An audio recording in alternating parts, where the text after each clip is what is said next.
അല്ല ബസ് കാത്ത് നിൽക്കുകയാണോ? ഇത് കേറിക്കോ, ഞാനും അങ്ങോട്ടാ. വേണ്ട, ബസ് ഇപ്പൊ വരും, ഞാനത് പൊക്കോളാം. എന്താ തുളസി ഇത്? എന്നോട് ഇത്ര വെറുപ്പ് വന്നാൽ ഞാൻ എന്ത് ചെയ്തു? എനിക്കൊരു വെറുപ്പുമില്ല.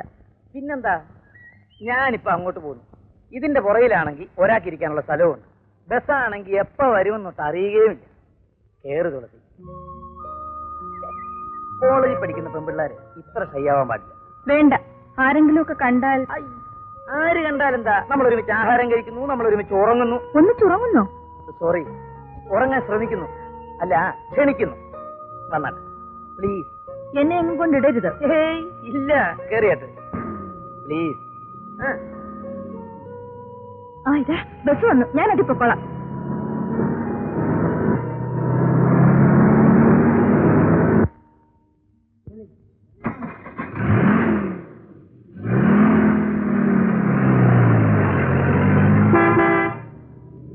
ദാരിദ്ര്യം പിടിച്ചൊരു ബസ്, അതിന് വരാൻ കണ്ടൊരു നേരം. അത്യാവശ്യമായിട്ട് എവിടെങ്കിലും പോകാനാണെങ്കിൽ മണിക്കൂറുകൾ കാത്തു നിന്നാലും വരികയല്ല. വല്ലവനെ നശിപ്പിക്കാനാണ് കൃത്യമായിട്ട് വന്നോളും. ഞാൻ എന്ത് കഷ്ടപ്പെട്ടതാ. കേറാൻ തുടങ്ങിയതായിരുന്നു.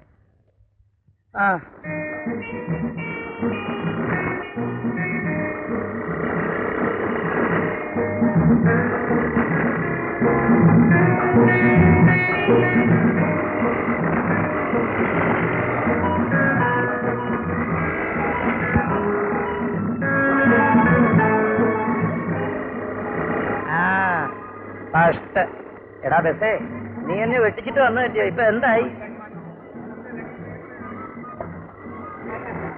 കേറിയാട്ടെ, ബ്രേക്ക് ഡൗൺ അല്ലയോ? എനിക്കറിയാം, ഇത് സാധാരണയാ. കേറ്.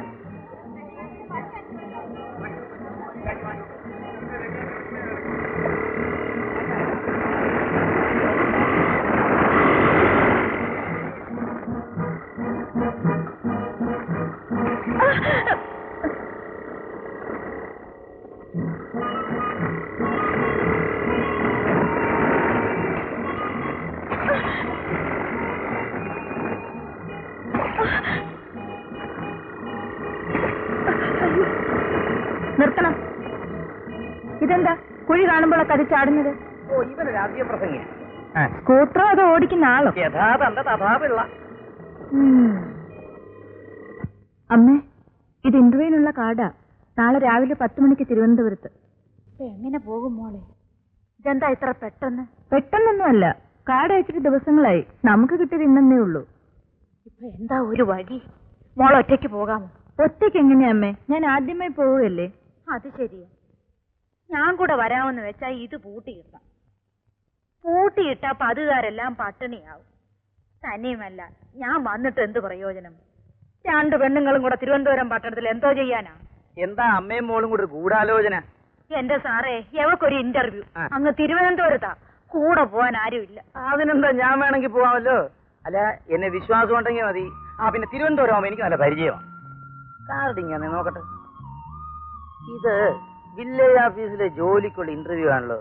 അല്ല, അവിടെയുള്ള മിക്കവരും എന്റെ പരിചയക്കാരാ. സാറിനെ എന്താ വിശ്വസിച്ചാല്? സത്യം പറയാമല്ലോ, ഞാൻ സാറിന്റെ കാര്യം ആലോചിക്കുകയായിരുന്നു.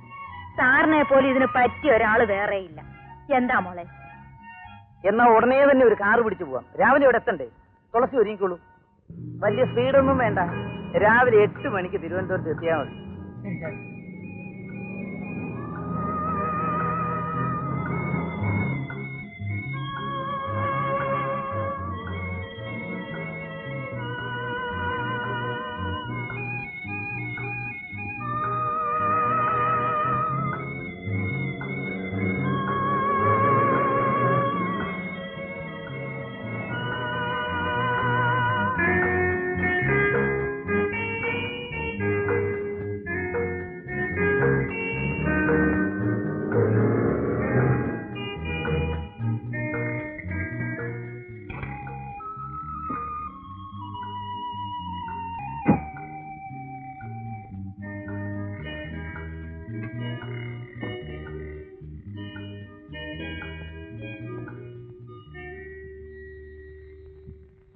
എന്ത് പറ്റി? ഫാൻ ബെൽറ്റ് പൊട്ടി.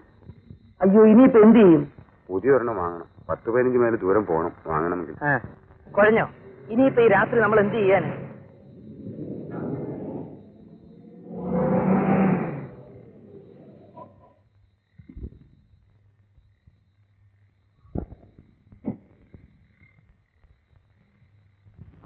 എന്ത് പറ്റി? ഫാൻ ബെൽറ്റ് പൊട്ടിപ്പോയി.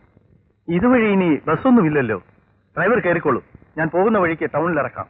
വല്ല ലോറിയോ കാറോ ഇങ്ങോട്ട് വരുന്നുണ്ടെങ്കിൽ ഇവിടെ ഇറങ്ങാമല്ലോ. എന്തായാലും അതുവരെ നിങ്ങൾ ഇവിടെ നിൽക്കണ്ട.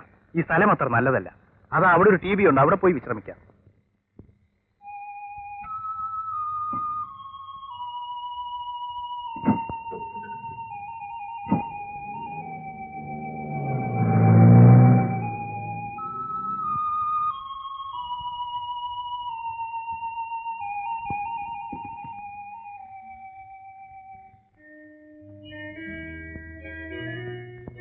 വരൂ. മുറിയൊന്നും ഒഴിവില്ല സാർ. ആകെ 2 മുറിയേ ഉള്ളൂ. ഒന്ന് ലൈസൻസ് എഞ്ചിനീയറാ, മറ്റേത് എന്റെ മോനും മരുമോളുവാ. ഇന്നലെ ആയിരുന്നു കല്യാണം. എനിക്ക് പോകാൻ പറ്റിയില്ല. അതുകൊണ്ട് ഭാര്യയെ വിളിച്ചിട്ട് അവൻ ഇങ്ങോട്ട് പോകുന്നു. പുതുമോടിയല്ലേ, അല്പം ജാലിയായിരിക്കട്ടെ എന്ന് കരുതി. ഓ, അത് സാരമില്ല, ഞാൻ ആ മുറി ഒഴിച്ചു തരാം. അത് വേണ്ട കേശവപിള്ളേ, അവരെ ബുദ്ധിമുട്ടിക്കണ്ട. ഓ, അത് സാരമില്ല, സാറ് വന്നാട്ടെ. വാ.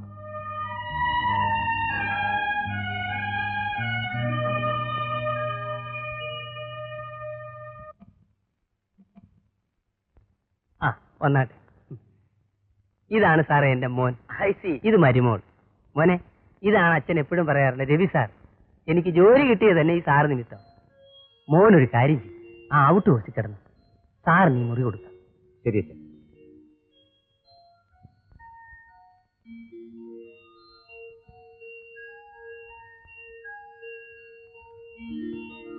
ഞാനും പോണു സാർ. എന്തെങ്കിലും ആവശ്യമുണ്ടെ വിളിക്കണേ.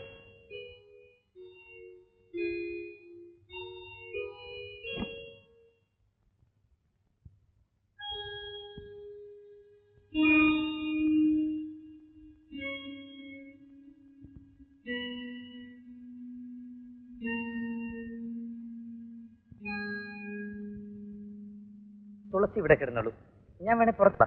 അത് വേണ്ട, സാറ് കിടന്നുള്ളൂ, ഞാനിവിടെ നിന്നോളാം. ഓ, അതെങ്ങനെ ശരിയാകും? ഒരു പെൺകുട്ടിയെ വെറുതെ നിർത്തിയിട്ട് ഞാൻ എങ്ങനെ കിടന്ന് ഉറങ്ങും? അത് സാരമില്ല, ഞാനിവിടെ വെറുതെ തന്നെ നിന്നോളാം. ആ, എന്നാ ഞാനും ഇവിടെ നിന്നോളാം വെറുതെ. കാട്ടില് വെറുതെ കിടക്കുന്നു. ഇല്ലാത്ത മുറി കേശവപിള്ള ഉണ്ടാക്കി തന്ന 2 പേരും സുഖമായിട്ട് കിടന്നോട്ടെ എന്ന് വെച്ചു. ഒറ്റയ്ക്ക് പോയി സുഖമായിട്ട് കിടന്നു. ഒറ്റയ്ക്ക് എന്തൊരു സുഖമാ. ഓ, എന്തൊരു തണുപ്പ്, നല്ല തണുപ്പ്. തുളസിക്ക് തണുപ്പ് തോന്നുന്നുണ്ടോ? ഇല്ല. ഇല്ലേ?